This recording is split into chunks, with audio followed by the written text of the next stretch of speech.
भाजपच्या ट्रॅपमध्ये बरोबर सगळे लोक अडकलेले आहेत. 20 एकरावरनं 2 एकरावरती आला. किमान तुमच्याकडे 20 एकराचा 7-12 तरी होता. दरांगेसारखी माणसं आंदोलन उभी करतात आणि शासन त्याला एंटरटेनमेंट करतं. कोंबडी जाते जीवानिशी, पण खाणाऱ्याची मौज होते. नमस्कार, मी Deepak Darade. For the people न्यूजमध्ये आपलं सर्वांचं स्वागत आहे. मुद्द्यावर बोलूया आपल्या विशेष मुलाखतीच्या कार्यक्रमामध्ये. आपण मागासवर्गीय आयोगाचे जे माजी सदस्य आहेत प्राध्यापक लक्ष्मण हाके यांच्याशी सध्याच्या घडामोडीविषयी बोलणार आहे. सर, आपलं मनापासून स्वागत आहे. धन्यवाद. नमस्ते. अनेक विषय सध्या महाराष्ट्रामध्ये घडत आहेत. त्याचं कारण पण तसंच आहे की लोकसभेची निवडणूक अगदी तोंडावर आहे आणि त्यामुळं अनेक सामाजिक, राजकीय, सांस्कृतिक ज्या घटना आहेत त्या घडताना दिसत आहेत. त्याच्यामध्ये सगळ्यात महत्त्वाचा जो विषय आहे तो मराठा आरक्षणाच्या संदर्भात सध्या चालू आहे. त्याच्यावरती बऱ्याचदा आपण आपली भूमिका, आपली मतं अगदी परखडपणे मांडलेली आहेत. पण सध्या जे पुन्हा एकदा मराठा आरक्षण त्या संदर्भात जे लढा उभारणारे मनोज जरांगे पाटील आहेत ते पुन्हा एकदा उपोषणाला बसणार आहेत. म्हणजे त्यांनी खरं तर विजयोत्सव नवी मुंबईमध्ये साजरा केला होता आणि मराठ्यांना आरक्षण मिळालं असं अगदी जाहीर केलं आणि आता पुन्हा एकदा ते उपोषण करणार आहेत, तशी घोषणाही त्यांनी केलेली आहे. म्हणजे नेमकं काय कारण आहे? खरंच मराठ्यांना ओबीसीमध्ये आरक्षण मिळतंय, मिळणार नाहीये, किंवा ती भीती पुन्हा त्यांना निर्माण झालेली आहे का त्यांची फसवणूक झालेली आहे असं त्यांच्या कोणी लक्षात आणून दिलंय का, म्हणून पुन्हा एकदा त्यांनी उपोषणाचा, आंदोलनाचा इशारा दिलाय? कसं बघताय याच्याकडे? खरं तर मराठा बांधवांचं मी प्रथमतः गरीब मराठा आहेत का, तर आहेत, निश्चित आहेत. मराठवाड्यामधल्या ग्रामीण भागामध्ये आपण गेल्यानंतर मराठा बांधवांची अवस्था आत्ता 2024ला ज्या पद्धतीनं असायला हवी तशी नाही आहे, हे सत्य आहे, त्रिवार सत्य आहे. पण त्याचबरोबर ओबीसी, VJNT, SBC किंवा SC ST प्रवर्गातल्याही काही क्राऊडची तशीच परिस्थिती आहे. त्यामुळे सरसकट सगळी लोक एकदम फॉरवर्ड झालेत आणि फक्त मराठा मागास राहिला आहे हे मी मान्य करणार नाही. दुसरी गोष्ट, मराठा समाजानं आरक्षण मागितलं पाहिजे, आंदोलनं केली पाहिजेत. पण ज्यावेळी आरक्षणाच्या आंदोलनाची दिशा बदलते, दिशा चुकते किंवा चुकीचं नेतृत्व ज्यावेळी आंदोलन करतं त्यावेळी मला वाटते पदरात काहीच पडत नाही. मग तिथं शासन त्यांच्याकडून वेठीस धरलं जाऊ शकतं किंवा शासन त्यांचा उपयोग आपल्या राजकीय अजेंड्यासाठी करतं. आणि मुळात या फुले शाहू आंबेडकरांच्या महाराष्ट्रामध्ये जरांगे पाटलाचा आंदोलनाचा वापर होतोय. त्यांना माहिती आहे काय आउटपुट निघणार आहे आणि जरांगे पाटलांनाही माहिती आहे की कुठली मागणी केल्यानंतर यातून कधीच उत्तर मिळणार नाही. त्यामुळे मला वाटतंय हा पद्धतशीरपणे या महाराष्ट्रामध्ये ट्रॅप लावला गेलेला आहे. ओबीसी आणि मराठा समाजामध्ये गावोगाव एक खूप मोठी दरी निर्माण करायची आणि डिवाइड अँड रूल ट्रॅप लावलाय. सत्ताधारी लोकांनी हा ट्रॅप लावलेला आहे असं माझं मत आहे. पण त्या ट्रॅपमध्ये अलगद जाऊन विरोधी पक्ष आणि सामाजिक संघटना आणि मग तुम्ही आता नाव घेतलं जरांगे पाटलांचं, ही मंडळी जाऊन त्यामध्ये अडकलेली आहेत. यामधून फार काही आउटपुट निघणार नाही, कारण या गोष्टी रिपीट अगेन अँड अगेन झालेल्या आहेत. ऑलरेडी बाळसराफ, खत्री आयोग, बापट आयोग या सगळ्या लोकांनी मराठा रिझर्वेशन, या लोकांनी म्हणण्यापेक्षा आयोगाने मराठा रिझर्वेशन नाकारलेलं आहे. बरं, नारायण राणे समिती नाकारलेली आहे. गायकवाड आयोगानं जे काही शिफारस केली होती ती हायकोर्टात टिकली पण सुप्रीम कोर्टात टिकली नाही. म्हणजे मराठा समाजाचं सामाजिक मागासले पण जोपर्यंत प्रूव्ह होणार नाही त्यावरती सुप्रीम कोर्टानं 500-600 पानाचं जजमेंट दिलेलं आहे. ते जजमेंट कुणीच वाचायला तयार नाही.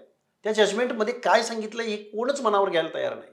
आणि सुप्रीम कोर्टाचं जजमेंट तुम्ही मनावर न घेता इथं आंदोलनं उभी राहत असतील, आंदोलनं एंटरटेन केली जात असतील, गव्हर्नमेंटतर्फे नोटिफिकेशन काढल्या जात असतील आणि कुणीही आंदोलन, कुणीही आरक्षणाची मागणी केली, हो तुम्हाला देऊ, पण आज त्यांचं प्रतिनिधित्व मिळत नाहीये किंवा प्रतिनिधित्व संख्येच्या तुलनेमध्ये दिसत नाही, असा जो एक मुद्दा जरांगे पाटील आणि त्यांच्या सहकाऱ्यांकडून मांडला जातो. आणि त्या संदर्भात बोलताना तुम्ही तर एकदम जरांगेंची अवकातच काढता. निश्चित बघा, त्या पाठीमागचा बेसच नाहीये का? निश्चित अजिबात नाहीये. प्रतिनिधित्वासाठी मुळात रिझर्वेशन आहे. हजारो वर्षाच्या स्पॅनमध्ये इथल्या ओबीसी, VJNT, SBC या लोकांना इथल्या निर्णय प्रक्रियेमध्ये प्रतिनिधित्व मिळालेलं नाही, सिव्हिलायझेशनमध्ये प्रतिनिधित्व मिळालेलं नाही, त्यांना दुय्यम दर्जाची वागणूक मिळाली, म्हणून त्यांना रिझर्वेशन दिलं गेलं आहे.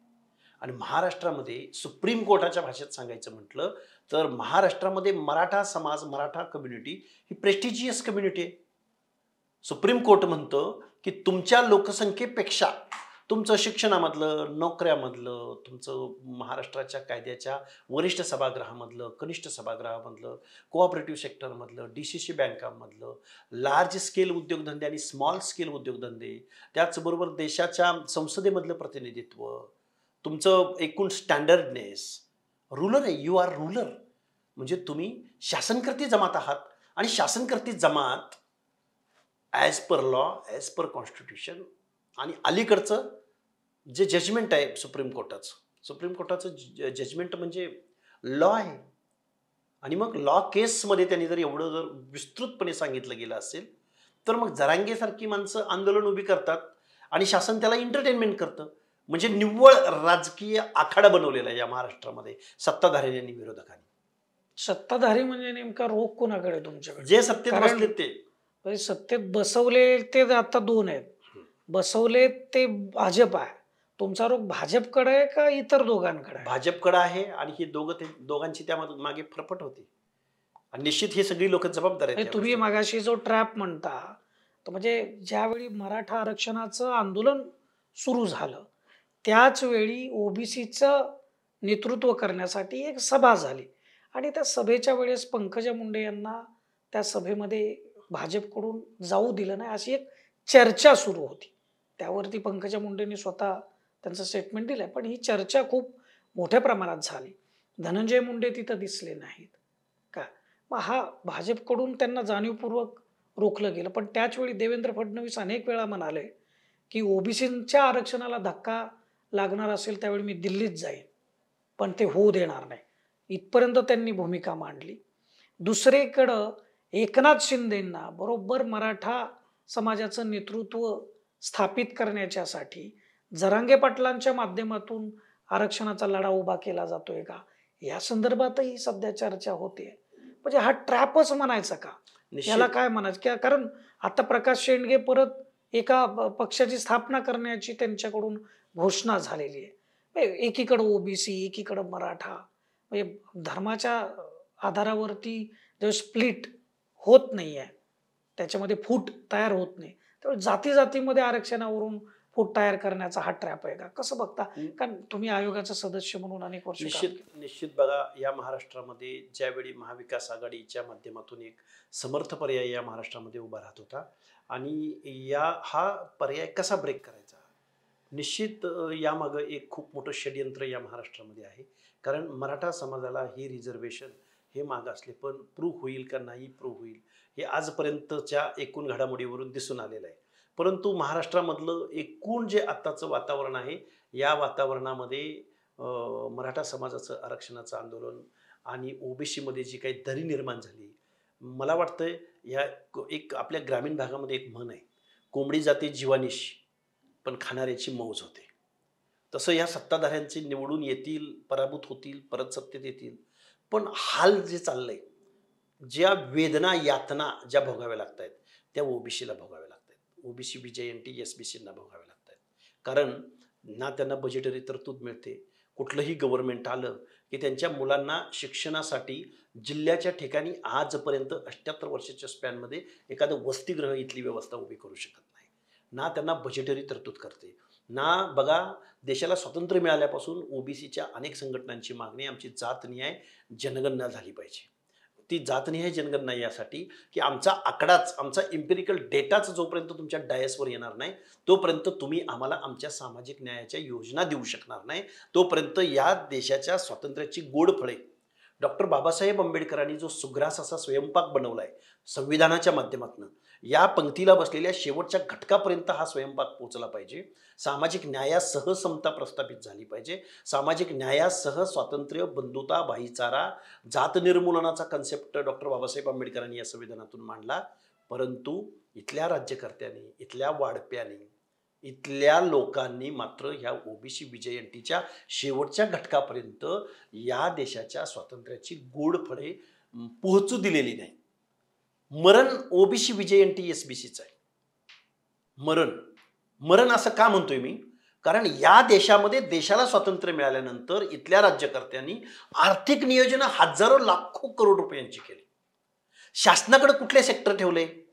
मोठमोठे भले मोठे रोड होत आहेत. समुद्राच्या तळाचा ठाव घेऊन कोस्टल रोड पूर्ण होऊ शकतो. अटल सेतू महामार्ग पूर्ण होऊ शकतो. वरळी लिंक पूर्ण होऊ शकतो. पुण्या मुंबई सारख्या शहरामध्ये रस्त्याच्या लेअरवरती लेअर दरवर्षी रिपीट अगेन होऊ शकतात. मेट्रो पूर्ण होऊ शकते. जगामध्ये 4 नंबरची 5 नंबरची लोकशाही अर्थव्यवस्था म्हणून तुम्ही जगामध्ये मिरवता, सुपर पॉवर म्हणून. पण त्याच वेळी या ओबीसी विजयंती एसबीसी सामाजिक न्यायाच्या प्रतीक्षेमध्ये असणाऱ्या लोकांना तुम्ही वसतिगृह उपलब्ध करून देऊ शकत नाही. त्यांच्या शिक्षणामधलं गळतीचं प्रमाण थांबवू शकत नाही. त्यांच्या महिलांचं शारीरिक श्रमाचं काम थांबवू शकत नाही. त्यांच्या महिलांना एक स्वच्छतागृह उपलब्ध करून देऊ शकत नाही. एका बाजूला भले मोठे पूलच्या पूल असतात, पण त्याच पुलाच्या खाली आमच्या भटक्या विमुक्त जाती जमातीमधल्या महिला लोक जमिनीशी समांतर पाल करून त्या पालामध्ये जीवन जगतात. हे विरोधाभास हा या देशाचा समतोल विकास नाही, हा असमतोल विकास आहे. इनबॅलन्स्ड. म्हणजे श्रीमंत श्रीमंतीकडे जातो आणि गरीब गरिबीकडे जातो. खूप काही बोलता येण्यासारखं आहे. आणि सामाजिक न्यायाच्या योजनांसाठी बजेटरी तरतूदच नाही या देशामध्ये. आणि बजेटरी तरतूद नाही, या समूहामधली लोक पंचायत राजमध्ये ओबीसींना रिझर्वेशन आहे. विधानसभेमध्ये, लोकसभेमध्ये किंवा कोऑपरेटिव्ह सेक्टरमध्ये नाही. ते सेक्टर तुमच्याच हातात आहे. आणि जे रूलर असतात ते मागास कसे असू शकतात? एकदा बघा, ह्या सुप्रीम कोर्टाने खूप मोठं जजमेंट दिलंय. त्या जजमेंटकडे हे बघायला लोक तयार नाहीत. म्हणून मी मुख्यमंत्र्यांना असो किंवा जरांगे पाटलांना असो, मुख्यमंत्र्यांकडे तर शासन आहे, प्रशासन आहे, अटॉर्नी जनरल आहेत, कधीतरी बसावं. आरक्षण का दिलं? तुम्ही सतत बोलताना तुम्ही म्हणता की दिशा चुकली आहे, दिशा चुकली आहे. आरक्षण न मागता त्यांनी गरिबीवरती पर्याय शोधले पाहिजे. एकीकडे तुम्ही म्हणता की मराठा समाजात गरिबी आहे, ते तुम्ही मान्यही करता, पण मग ते पर्याय नेमके काय असू शकतात? पर्याय हे बघा, पर्याय कसं आहे, गरिबीचे पॅरामीटर. आणि आरक्षण का असू शकत? गरीब आरक्षण ही लाभाची योजना नाहीये. मुळात आरक्षण ही सामाजिक प्रतिनिधित्वाची चळवळ आहे. आरक्षण म्हणजे समता. हर एक सेक्टर मधल्या माणसाला, भटका विमुक्त आहे त्यालाही आपण निर्णय प्रक्रियेत घेतलं पाहिजे. त्याच्या समता हे बेसिक सामाजिक बेसवर बोलतोय, आर्थिक बेसवर नाही. रिझर्वेशनचा बेसच मुळात सामाजिक न्याय आहे. रिझर्वेशनचा बेस आर्थिक परिस्थिती नव्हे. आर्थिक गरिबी येणं, श्रीमंती येणं हे आपल्या कार्यकर्तृत्वावर माणूस गरिबीचा श्रीमंत, श्रीमंताचा गरीब होऊ शकतो. पण ही समाजव्यवस्था हजारो वर्षाची इथली चातुर्वर्ण्य सिस्टीम, एखाद्या कम्युनिटीमध्ये एखादा माणूस जन्माला आला, समजा एखाद्या कुंभाराच्या घरामध्ये एखाद्या कोवळ्या चुनचुनीत शार्प मुलानं जन्म घेतला, ज्याला संविधान समजतं, ज्याला अधिकार समजतात, ज्याला लोकशाही समजते, ज्याला फुले शाहू आंबेडकर समजतात, परंतु त्या चुनचुनीत कोवळ्या बाळानं कुंभाराच्या घरात जन्म घेतला म्हणून त्याची परिस्थिती अनुकूल असत नाही. त्याला त्या भावनेने कुंभाराचं पोरग, ही जी त्याच्याकडे दुय्यम दृष्टिकोनातून पाहण्याची इथल्या व्यवस्थेची जी हजारो वर्षाची भूमिका होती, त्या भूमिकेतून बाहेर पडण्यासाठी आम्ही प्रत्येक माणसाचा आदर करते. हे संविधान, ही लोकशाही, हा आमचा देश, ही भावना संविधानाची आहे. गरिबी हटवण्याचा किंवा लाभाची योजना नाही आरक्षण म्हणजे. आत्ताच्या काही लोकांना वाटतं आमचा पोरगा 90% आहे, मग ह्यांचा 60, एवढा तर डिफरन्स नाहीच आहे कुठं. 1-2% डिफरन्स आहे. पण त्याची म्हणजे जरांगे पाटील यांनी जे आरक्षणाचा जो लढा आहे तो खरं तर ही गरिबी कशी हटली जाईल, शेतीचा विकास कसा होऊ शकतो, उद्योगधंद्यातून अनेक सुजलाम सुफलाम कशी येऊ शकते, याच्यासाठी करायला पाहिजे. निश्चित करायला पाहिजे. 20 एकरावरनं 2 एकरावरती आला. किमान तुमच्याकडे 20 एकराचा 7-12 तरी होता. पण भटक्या विमुक्ताला आजही गावगाड्यामध्ये राहण्यासाठी 1 गुंठा जमीन इथली व्यवस्था देऊ शकत नाही. एखादा जर पारध्याचं एखादं कुटुंब जर गावात मागायला आलं किंवा नाथपंथी डवरी गोसावीचा गाडा आला तर 4 दिवसाच्या पुढे त्याला राहायला इथल्या व्यवस्थेमध्ये परवानगी नसते. तुम्ही म्हणता आमची 20 एकरावरनं 2 एकरावर आलं. मग तुमच्या गरिबीचा पॅरामीटर आणि यांच्या गरिबीचा पॅरामीटर हे शासन कधी ठरवणार आहे? या महाराष्ट्राचा इम्पेरिकल डेटा ऑडिट, की आम्ही या कम्युनिटीला या योजना दिल्या, त्यांचा स्तर एवढा उंचवला, किंवा आमच्यातल्या महिलांचं प्रमाण असं आहे किंवा शिक्षण गळतीचं प्रमाण कुठल्या प्रवर्गातलं, कुठल्या जातीमधलं, कुठल्या समूहामधलं शिक्षण गळतीचं प्रमाण खूप कमी आहे आणि त्याच्यावरती आम्हाला फोकस करायला पाहिजे. कधीतरी ऑडिट झालं पाहिजे. कधीतरी तुम्ही रस्ते बनवता, तुम्ही दिवाबत्ती लावता, तुम्ही गॅस विकता, तुम्ही डिझेल पेट्रोल विकता, भौतिक साधनावरती तुम्ही शासनाचा खूप इंटरेस्ट असतो. पण सामाजिक न्यायाच्या तत्वावरती, ज्या तत्वावरती, ज्या एज्युकेशनवरती हा देश उभा राहतो, नागरिक घडतो, तिथं मात्र तुम्ही अंग काढून घेता. शिक्षणामध्ये प्रायव्हेटायझेशन, वेगवेगळ्या सोशल सेक्टरमध्ये प्रायव्हेटायझेशन, प्रत्येक गोष्टी शासकीय निमशासकीय असताना तुम्ही विकतायच, आउटसोर्सिंगच्या माध्यमातून काम करून घेताय. म्हणजे या देशामध्ये उद्या भविष्यात अराजक जर निर्माण झालं तर याला जबाबदार इथली व्यवस्थाच असेल ना. खूप वैचारिक पातळीवरती हे आंदोलन. तुम्ही एम्पेरिकल डेटाचा विषय काढला. सध्याच्या मागासवर्गीय आयोगानं देखील सर्वेक्षण केलेलं आहे. त्या सर्व सर्वेक्षणामधल्या ज्या काही बाबी आहेत त्याच्याकडे कसं बघता तुम्ही? आताच्या राज्य मागासवर्ग आयोगानं जो सर्वे केलाय तो सर्वे मुळात एकदम एकदम सुमार, एकदम म्हणजे त्याला मला माझ्या माहितीप्रमाणे, माझ्या आकलनाप्रमाणे त्या डेटाला सुप्रीम कोर्ट हात सुद्धा लावणार नाही. त्याचं कारण असं आहे की एखाद्या कम्युनिटीला राज्य मागासवर्ग आयोगाकडे ज्यावेळी अशी मागणी येते, मागणी आल्यानंतर तशी मागणी राज्य मागासवर्ग आयोगाकडे टिवआर निघतो शासनाचा. तो टिवआर निघाल्यानंतर पहिल्यांदा त्या राज्य मागासवर्ग आयोगाला संशोधन करावं लागतं. त्या राज्य मागासवर्ग आयोगाला त्या मागणीचं लिटरेचर तपासावं लागतं. हा 50% 100%चं गुणांकन ज्यावेळी होतं त्यावेळी अर्ध गुणांकन हे दोज आर सोशली बॅकवर्ड. मग ते लिटरेचर तसं म्हणतं का? मग लिटरेचर म्हणत असेल तर त्या सामाजिक परिस्थितीमुळं त्यांच्या एज्युकेशन आणि शिक्षणामधल्या प्रतिनिधित्वावर काय परिणाम झालाय, आणि शिक्षण आणि नोकऱ्यामधलं त्यांचं प्रतिनिधित्व झालंच नाही म्हणून मग त्यांच्या आर्थिक उन्नती अवनतीवरती काय परिणाम झाला. ही सर्कमस्टन्सेसची भाषा आहे. पण हे इन्फॉर्मेशन गोळा करतायत, हे लिटरेचर पाहत नाहीत. इथला सामाजिक न्याय संशोधनातून या गोष्टी. आठवड्यात कसला सर्वे करताय? हेड काउंट करणं म्हणजे सर्वे झाला का? हेड काउंट करणं म्हणजे इम्पेरिकल डेटा झाला का? महाराष्ट्राची सरासरी काय, एज्युकेशनची सरासरी काय, मग मराठा आणि ओपनची ही सरासरी असेल तर मग ह्या भटक्या विमुक्त जाती जमातींची सरासरी काय? हे मला वाटतं एकदम राज्य मागासवर्ग आयोगाच्या डिग्निटी क्रॅक करणारं हे एक्झर्शन आहे आत्ताच. त्यामुळे मला नाही वाटत ही राज्य मागासवर्ग आयोगाच्या ह्या एक्झर्शनला सुप्रीम कोर्ट हात लावेल. एकदम पुन्हा एकदा आरक्षणाला पानच पुसली जाते. प्रश्नच नाही. मुळात आंदोलनच चुकीचं आहे, मागणी चुकीची आहे. मागणी असंविधानिक आहे, मागणी कायद्याला धरून नाहीये. संविधानामध्ये काय म्हटलंय हे विचार करायला चळवळीच्या नेत्याची तो वकूबच नाही. पण मुख्यमंत्री पदावर बसलेल्या माणसांनी तरी त्या अटॉर्नी जनरलची सल्ला घ्यायला पाहिजे. याच्याही पलीकडे जाऊन महाराष्ट्राचे उपमुख्यमंत्री देवेंद्र फडणवीस जे लॉचे विद्यार्थी आहेत, त्यांनी तरी आरक्षण का दिलं गेलंय, कशासाठी दिलं गेलंय, आरक्षण म्हणजे काय, आरक्षणाचा हेतू काय, आरक्षणाचा उद्देश काय. बरं, आपल्या देशातच आरक्षणाची पॉलिसी आहे का? जगामधल्या 118 देशामध्ये आरक्षणाची पॉलिसी. आपल्या अगोदर US अमेरिकेमध्ये आरक्षणाची पॉलिसी राबवली गेली. पण तिथल्या आत्ताच्या राष्ट्राध्यक्षांना सुपर पॉवर राष्ट्राध्यक्षाला सुद्धा ते कायदे कडक करावे लागतात, त्याचं ऑडिट करावं लागतं. परत योजनांचं कॉन्सन्ट्रेशन त्या निग्रो लोकांच्या सामाजिक न्यायाच्या प्रश्नावरती करावं लागतं. मग अमेरिकेत ही परिस्थिती असेल तर माझ्या या देशामधल्या हजारो वर्षाच्या सामाजिक उतरंडीची काय परिस्थिती असेल? याचा अभ्यास देवेंद्र फडणवीसांनी कधीतरी करावा. महाराष्ट्रामधले जे आमदार, खासदार, मंत्री, शासन प्रशासनामधले मोठमोठे अधिकारी आहेत, सचिव लेवलचे अधिकारी आहेत. अरे, UPSCची परीक्षा देणारा विद्यार्थी अभ्यास करेपर्यंत तो सामाजिक न्याय म्हणजे काय, दलित म्हणजे काय, SC म्हणजे काय, ST म्हणजे काय, OBC त्याला सगळं माहीत असतं. पण तो प्रशासनामध्ये गेल्यानंतर तो मूग गिळून गप्प बसतो आणि कुठल्या तरी रिक्षावाल्या, गुटखावाल्या, मटकावाल्या आमदाराचं ऐकतो आणि त्याला फॉलो करतो. म्हणजे काळाचे चक्र उलट फिरवणं आहे. झुंडशाहीच्या जोरावरती संविधानिक तत्ववेठीस धरणं आहे. ही सगळी तुमची मांडणी मी ऐकतोय मगापासून. तर हे सगळं इतकं घडतंय, बरोबर? हे घडत असताना विरोधी पक्ष काय करतोय? महाविकास आघाडी महाराष्ट्रापुरतं बोलायचं झालं तर त्यांना हे माहिती नाही, त्यांना कळत नाही. सगळ्यांना सर्व लोकांना सर्व गोष्टी माहीत आहेत. भाजपच्या ट्रॅपमध्ये बरोबर सगळी लोक अडकलेली आहेत. विरोधी पक्षामधल्या काही नेत्यांना काही गोष्टी कळतात पण वळत नाहीयेत. ते फक्त ओबीसी आरक्षण किंवा मराठा आरक्षणाच्या संदर्भातच नाही.